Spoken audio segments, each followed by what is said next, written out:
사무엘하 13장 1절에서 14절까지의 말씀입니다. 그 후에 이 일이 있으니라. 다윗의 아들 압살롬에게 아름다운 누이가 있으니 이름은 다말이라. 다윗의 다른 아들 암논이 그를 사랑하나 그는 처녀이므로 어찌할 수 없는 줄을 알고 암논이 그의 누이 다말 때문에 울화로 말미암아 병이 되니라. 암논에게 요나답이라 하는 친구가 있으니 그는 다윗의 형 시므아의 아들이요 심히 간교한 자라. 그가 암논에게 이르되 왕자여 당신은 어찌하여 나날이 이렇게 파리하여 가느냐? 내게 말해주지 아니하겠느냐 하니 암논이 말하되 내가 아우 압살롬의 누이 다말을 사랑함이니라 하니라. 요나답이 그에게 이르되 침상에 누워 병든 채 하다가 내 아버지가 너를 보러 오거든 너는 그에게 말하기를 원하건대 내 누이 다말이 와서 내게 떡을 먹이되 내가 보는 데에서 떡을 차려 그의 손으로 먹여주게 하옵소서 하라 하니 암논이 곧 누워 병든 채 하다가 왕이 와서 그를 볼 때에 암논이 왕께 아뢰되 원하건대 내 누이 다말이 와서 내게 보는 데에서 과자 2개를 만들어 그의 손으로 내게 먹여주게 하옵소서 하니 다윗이 사람을 그의 집으로 보내 다말에게 이르되 이제 내 오라버니 암논의 집으로 가서 그를 위하여 음식을 차리라 한지라. 다말이 그 오라버니 암논의 집에 이름에 그가 누웠더라. 다말이 밀가루를 가지고 반죽하여 그가 보는 데서 과자를 만들고 그 과자를 굽고 그 냄비를 가져다가 그 앞에 쏟아 놓아도 암논이 먹기를 거절하고 암논이 이르되 모든 사람을 내게서 나가게 하라 하니 다 그를 떠나 나가니라. 암논이 다말에게 이르되 음식물을 가지고 침실로 들어오라.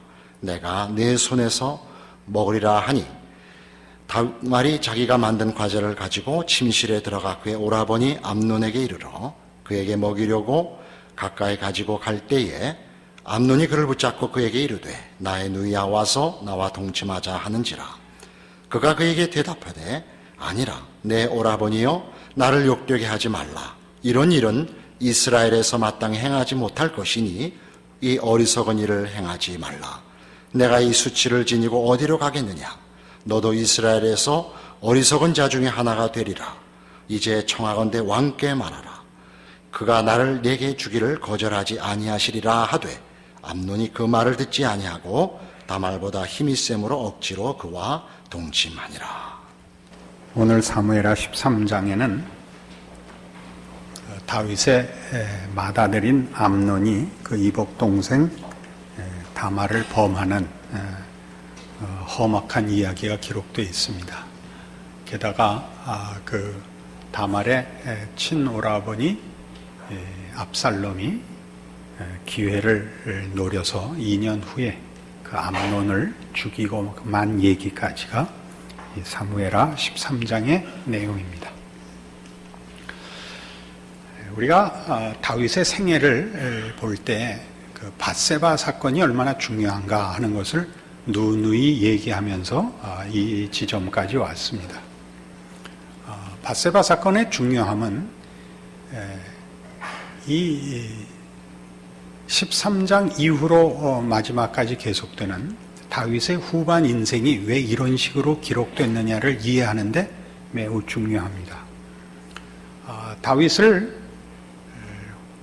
처음부터 훌륭한 사람으로 생각을 하고 밧세바 사건을 그의 한 실수로 취급을 하고 그래서 하나님 앞에 벌을 받는 것으로 그렇게 생각하는 이들이 적지 않이 많은데 그렇게는 사무엘의 상하의 기록들이 일관성을 가지지 못합니다.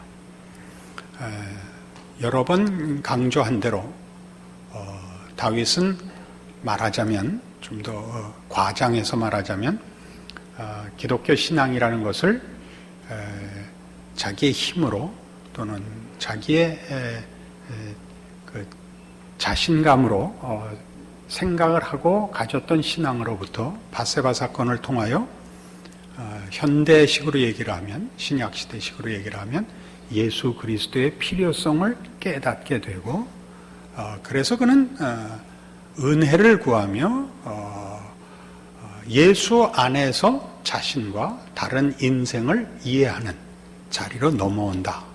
이렇게 보는 것이 제가 이해하는 다윗입니다. 그렇게 보면 이 다윗의 후반부 인생이 이제 그 압살롬의 반역이라는 것으로 가장 크게 그 내용이 이어지는데, 그렇게 후반부 인생이 고난 속에 있는 이유를 알게 됩니다. 그 밧세바 이전의 다윗이 대표적으로 골리앗을 물리치고 사울 왕의 핍박을 감내하는 신앙으로 묘사됐다면, 후반부의 인생은 도망 다니고 고난을 겪고 울고 하는 그 어려운 인생인데,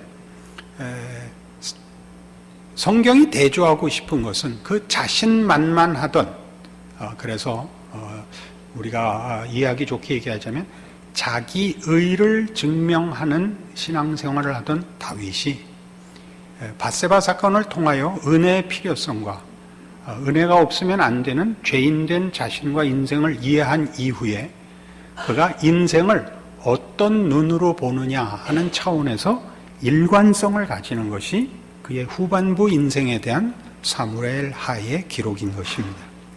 그래서 우리가 압살롬의 반란 사건에서 더 확인하겠지만, 다윗은 그 모든 어려움들을 기꺼이 감내하는, 그러니까 의지나 무슨 의욕을 가지고 자신감으로 극복을 하는 것이 아니라 그 슬픔과 비극을 또는 절망을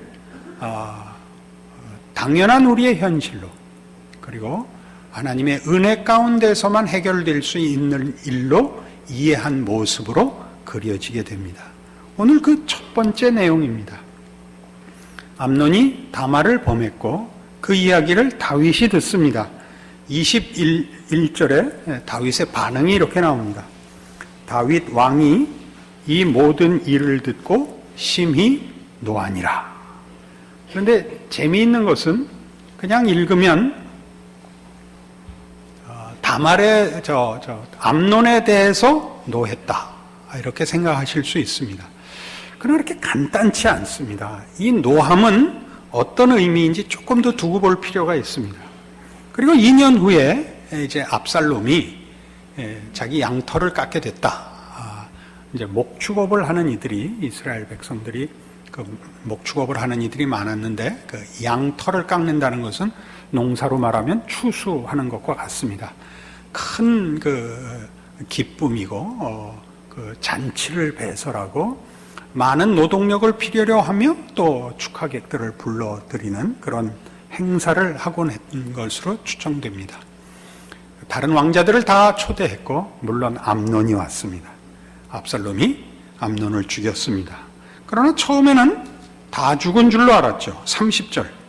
그들이 길에 있을 때 압살롬이 왕의 모든 아들들을 죽이고 하나도 남기지 아니하였다는 소문이 다윗에게 이르매 왕이 곧 일어나서 자기의 옷을 찢고 땅에 들어 눕고 그의 신하들도 다 옷을 찢고 모셔선지라. 그런데 나중에 알고 보니까 암논만 죽었고 나머지 왕자들은 살았더라고요. 35절. 요나답이 왕께 아뢰되 보소서 왕자들이 오나이다. 당신의 종이 말한 대로 되었나이다 하고 말을 마치자 왕자들이 이르러 소리를 높여 통곡하니 왕과 그의 모든 신하들도 심히 통곡하니라. 자, 우리는 이 13장의 내용을 물론 이제 더 뒤에까지 다 보고 이제 돌아와 보면 확실합니다만은 지금은 여러분이 제 인도를 따라서 이런 시각으로 볼 필요가 있습니다. 다윗이 암논 사건을 접했을 때, 또 압살롬이 암논을 죽인 사건을 접했을 때 그의 마음에 무슨 생각이 났을 것이냐 하는 겁니다. 우리는 쉽게 암논이 그럴 수가 있단 말이냐, 압살롬이 그럴 수가 있단 말이냐, 그게 맨 먼저 떠오르는 생각이겠지만 13장 사건 안에요. 그러니까 12장 바로 붙어 있단 말이에요. 그러니까 다윗은 암논의 사건이 자기 사건을 불러일으키고 있고 생각하게 하고, 압살롬이 암논을 죽인 것이 자기가 우리아를 죽인 사건을 들춰내고 있는 것으로 느낄 수밖에 없는 것입니다. 다윗의 분노와 다윗의 통곡에는 다만 어떻게 그럴 수가 있어가 아니라 밧세바 사건을 겪은 이후에 그는 너두냐? 나만의 문제가 아니고 너도냐? 우리 모든 인간이 다 똑같단 말이냐? 라는 그 해결책이 없는, 그래서 나오는 분노와 통곡이 있었다 라고 생각하는 것이 정당해 보입니다. 예수 믿는 게 이렇게 자꾸 부정적이냐, 이렇게 좀 더 적극적이고 이렇게 생각하시면 안 됩니다. 왜냐하면 이유가 있습니다. 고린도전서 11장으로 갑니다. 신약 성경 276페이지 고린도전서 11장 23절입니다. 내가 너희에게 전한 것은 주께 받은 것이니 곧 주 예수께서 잡히시던 밤에 떡을 가지사 축사하시고 떼어 이르시되 이것은 너희를 위하는 내 몸이니 이것을 행하여 나를 기념하라 하시고 식후에 또한 그와 같이 잔을 가지시고 이르시되 이 잔은 내 피로 세운 새 언약이니 이것을 행하여 마실 때마다 나를 기념하라 하셨으니 너희가 이 떡을 먹으면 이 잔을 마실 때마다 주의 죽으심을 그가 오실 때까지 전하는 것이니라. 성찬식은 예수 그리스도를 기념하는데 특별히 뭘 기념하느냐 하면 그의 죽으심을 기념하는 것입니다. 그러니까 예수 그리스도의 죽으심을 기념한다는 건 우리 모두가 당연히 일어나는 질문에 대한 답으로서입니다. 왜 죽어야 하는가 하는 답으로서 그의 죽으심입니다. 왜 죽어야 했습니까? 우리를 구원하기 위해 죽으셨습니다. 근데 왜 구원하는데 죽어야 되느냐? 우리가 우리의 죄를 해결할 수 없어서 성자 하나님이 대신 죽음으로서만 구할 수 있었습니다. 아니, 어떤 죄길래? 하나님 앞에 범죄한 죄인이었기 때문입니다. 하나님은 누구신데? 하나님이 우리를 지으신 창조주시요 주인이신데 그로부터 우리가 분리되는 거역하는 죄를 지어서 죽을 수밖에 없는 자리에 처해서 주께서 친히 오사 우리 죄를 위해 대신 죽으실 수밖에 없었습니다. 이것이 성찬식이 가지는 중요한 내용입니다. 우리가 우리의 자신의 죄를 씻을 수 없다는 무력함은 하나님이 누구신가와 그 앞에서 나의 위치가 확인되는 시점에서만 생기는 내용입니다. 이런 모든 것이 압축되어 성찬식이라는 하나의 기념식으로 교회 공동체에 명령되어 있는 주의 죽으심을 그가 오실 때까지 행해야 되는 메시지로, 증언으로, 신앙의 고백으로 우리에게 요구되고 있는 것입니다. 우리가 죽을 수밖에 없다는 것, 그래서 예수님이 대신 죽어서만이 우리가 산다는 것, 이것이 기독교 신앙의 근거죠. 그것 없이는 기독교 신앙이 서 있을 수가 없습니다. 우리는 우리 자신을 우리의 힘으로, 우리의 소원으로 세우거나 또는 성취할 수 없습니다. 그 사실이 다윗에게 이제 이해된 것입니다. 다윗은 한 인간이 어떤 존재인가 하는 데 대하여 밧세바 사건을 통하여 너무나 분명하게 배웁니다. 그가 배운 신앙적인 핵심은 하나님께서는 제사를 원치 아니하시고 하나님이 구하시는 제사는 상한 심령이라 하는 고백에 압축되어 나타납니다. 하나님이 우리에게 은혜를 베푸셔야 하고 하나님이 우리에게 복 주셔야 하고 하나님이 우리를 향하여 가지신 뜻이 이루어져야지 우리가 우리의 목적을 이루고 우리의 힘으로 자존, 독립 무엇을 이루는 것은 다 하나님의 뜻과 너무나 먼 거리에 있는 것입니다. 이것이 성경이 증언하는 기독교 신앙의 복음이요 믿음의 내용이며 필요한 은혜들입니다.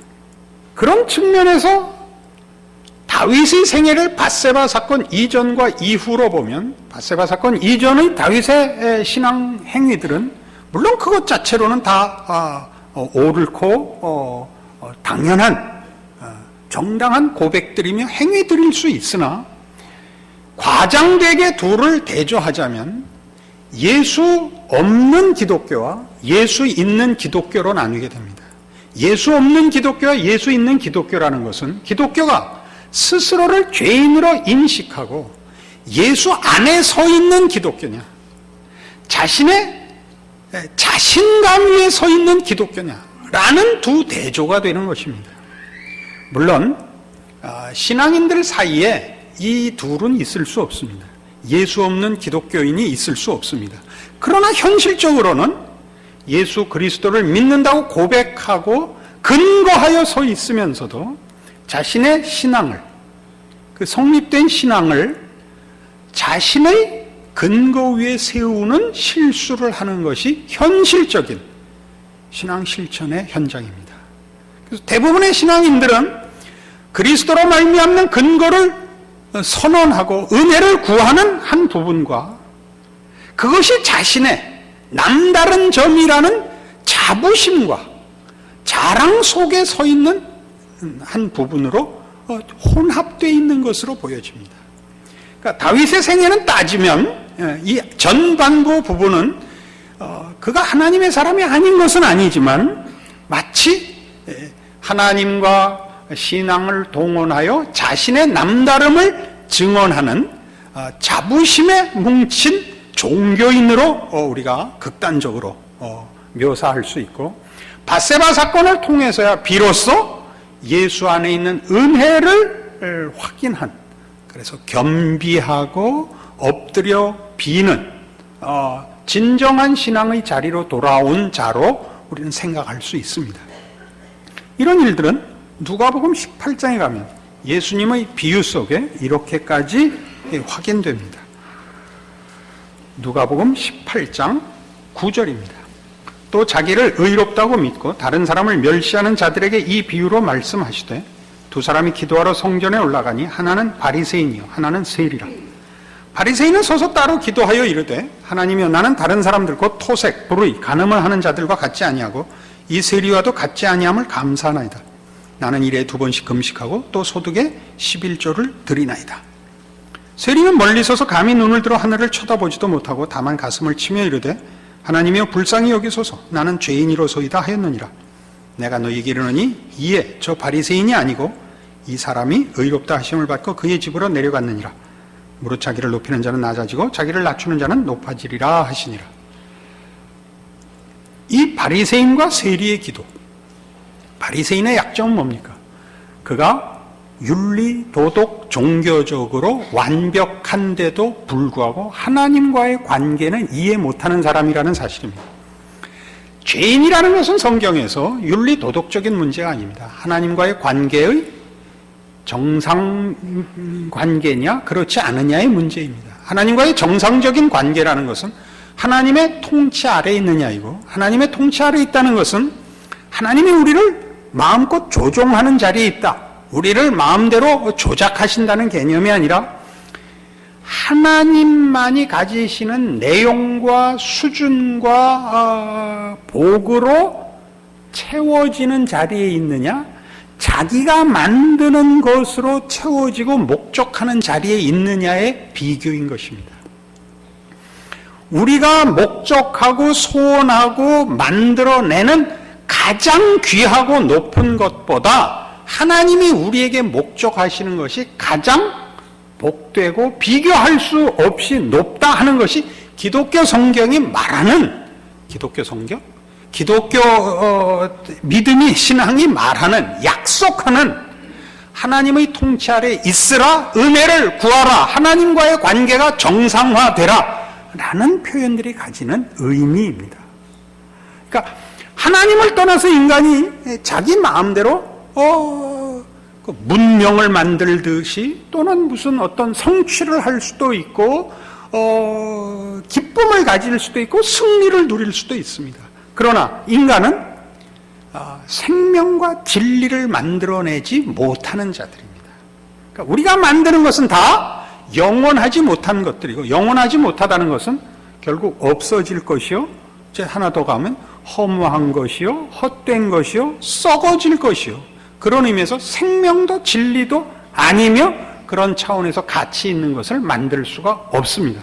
여기 기독교가 말하는 하나님께 붙어 있으라, 그의 은혜를 구하라, 그와의 관계를 놓지 마라, 즉 믿음을 지키라 라는 얘기들이 등장하는 이유인 것이고, 그런 차원에서 하나님과의 관계를 정상화하는 일에 매진하지 않는 모든 것, 더 나아가 그 관계의 중요성을 모르는 것, 하나님의 하나님 되심을 놓고 자신을 확보하고 자신의 생각으로 움직이는 것이 다 죄라라는 것을 깨닫는 것이 밧세바 사건인 것입니다.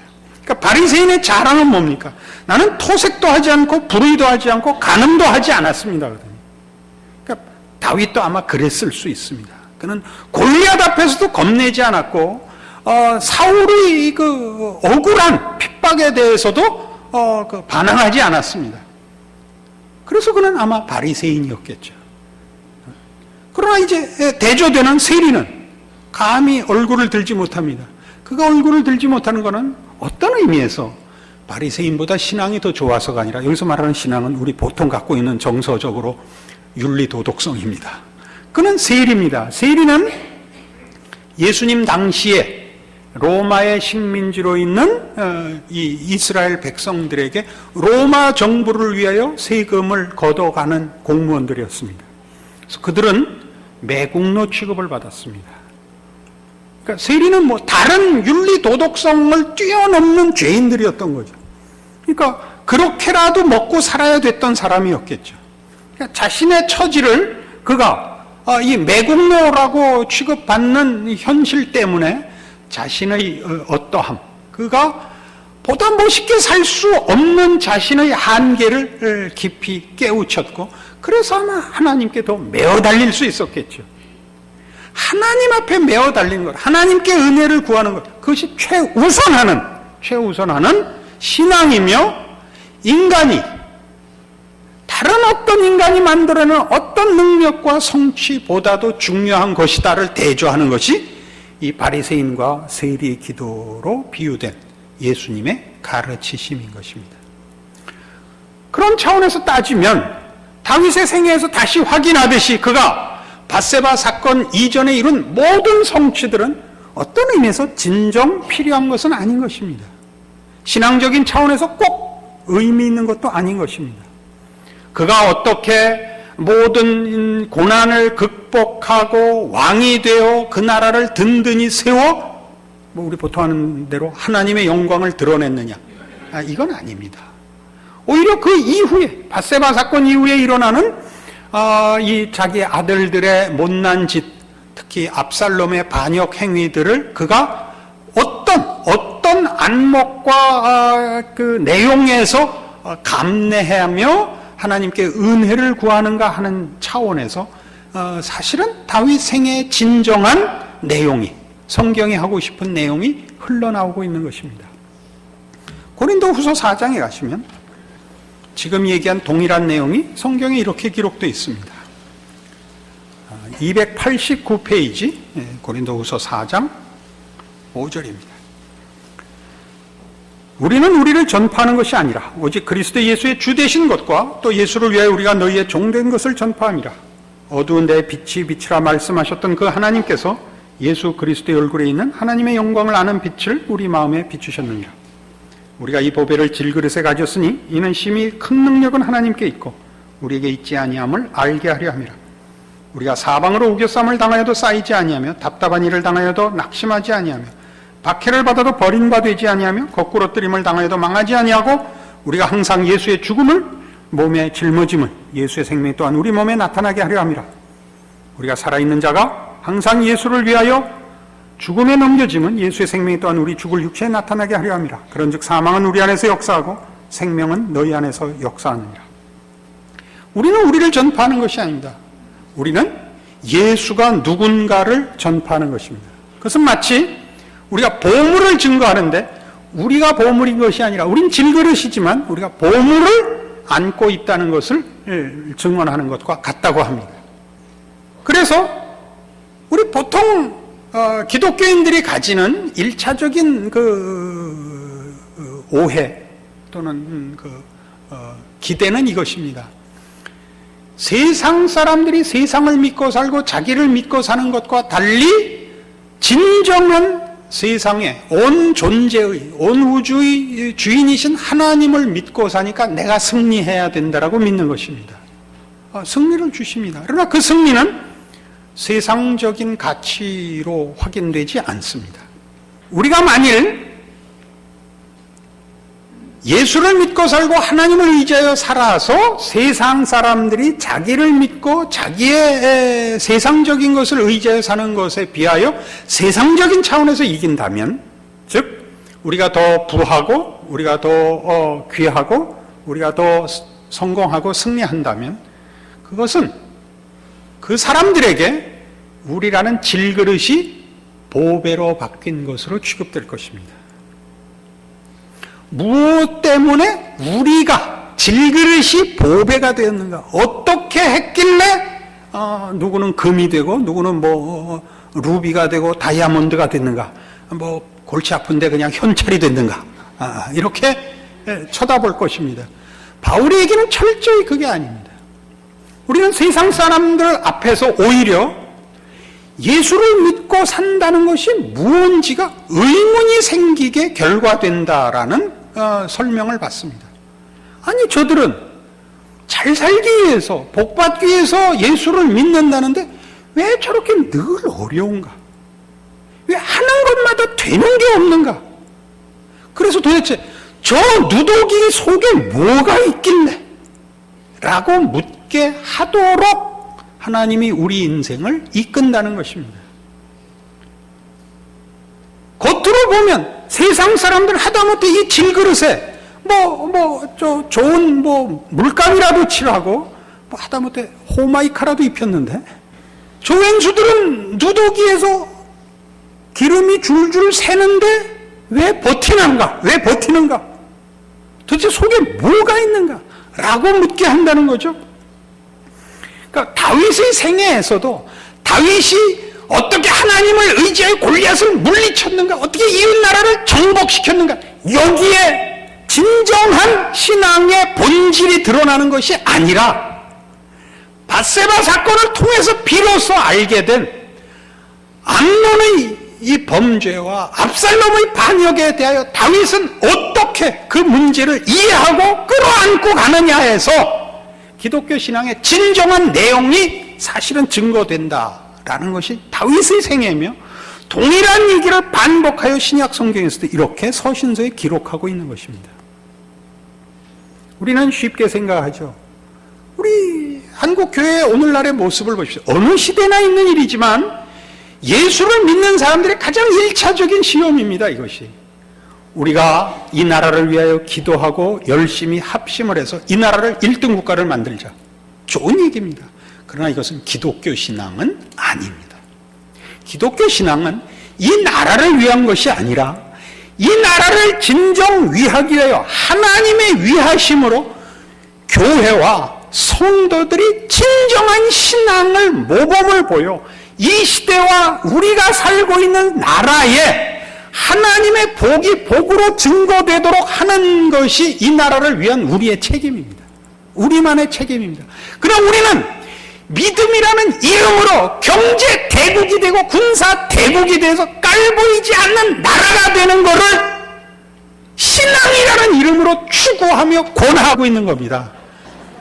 무슨 말인지 아시겠습니까? 이건 아닙니다. 우리는 더 이상 어느 나라 사람이 아닙니다. 우리는 하나님의 백성입니다. 어느 나라 사람인 것은 하나님의 백성으로 이 나라에 지금 보내져 있기 때문에 이 나라의 국민으로 이 사회 앞에 하나님의 사람이어야 하는 것입니다. 그것이 우리의 애국입니다. 10절 보십시오. 우리가 항상 예수의 죽음을 몸에 짊어지면 예수의 생명 또한 우리 몸에 나타나게 하려 함이라. 우리 살아있는 자 항상 예수를 위해 죽음에 넘겨집니다. 그러니까 신자들의 삶은 다윗의 후반부 인생이 그렇듯이 다윗은 고난의 연속을 삽니다. 왜요? 그래야 비로소 뭐가 드러나느냐 하면 다윗이 믿는 하나님은 뭐냐? 왜 다윗은 포기하지 않고 신앙을 계속 붙들고 있느냐? 해서 그 속에 보배가 드러나는 겁니다. 우리 모두가 그렇듯이 예수 잘 믿으면 성공한다고요? 성공하지 않습니다. 우리는 패배자 같이 삽니다. 죽음에 넘기워집니다. 저 사람은 도대체 저러고도 왜 예수를 믿는가? 라는 지점으로 인도를 받는 것입니다. 다윗의 후반 인생이 그렇듯이 우리 모든 신자들은 그렇게 인도를 받습니다. 그래서 모두 어떻게 된다고요? 우리는 사망에 넘겨지고 그리해서만이 예수 그리스도의 생명이 드러납니다. 질그릇이 깨져야 속의 보배가 보여지듯이 말입니다. 그것이 다윗의 생애고 우리 모든 신자들의 생애입니다. 그리고 그것이야말로 세상이 만들어내고 인간이 욕심내는 가장 고급하고 가장 자랑스러운 어떤 것과도 비교할 수 없는 승리요 영광인 것을 우리 모두는 압니다. 예수 안에 있는 하나님의 사랑과 우리에게 약속하신 신적 영광의 목적을 알고 있기 때문입니다. 우리가 잠시 받는 고난에 대하여 겁내지 않는 것은 이 세상이 그 고난으로 우리를 시험하는 것 대신에 보상으로 주는 어떤 것들도 하나님이 예수 안에서 약속하신 것들과 비교할 것이 없기 때문입니다. 왜요? 하나님이 만드신 인간과 약속하신 인간의 진정한 영광은 예수 안에서 본 것 같은 영광인 것입니다. 그것이야말로 참다운 인간이요 하나님의 형상이요 그의 영광으로 빛나는 존재이기에 우리는 값싼 유혹에 우리를 팔아먹을 수 없는 것입니다.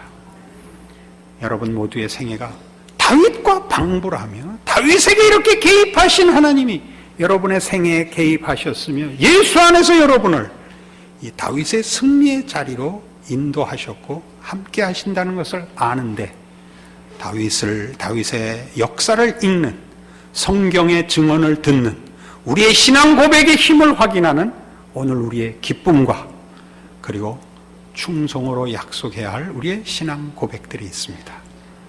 여러분의 인생 이 약속 안에서 승리하시기를 바랍니다. 기도하십시다. 하나님 아버지 은혜를 감사합니다. 하나님의 자녀로 살며 그 믿음 안에서 사는 기쁨을 예수 안에서 소유하였으니 세상의 유혹과 시험 앞에 두려울 것이 없습니다. 우리를 부르시고 붙잡으신 하나님의 은혜와 능력으로 우리의 전생애를 통하여 오직 하나님 영광 받으시며 주 안에 있는 하나님의 사람으로의 기쁨 안에서 인내하게 하시고 충성하게 하시고 승리하게 하시고 자랑하게 하시옵소서. 예수님 이름으로 기도합니다. 아멘.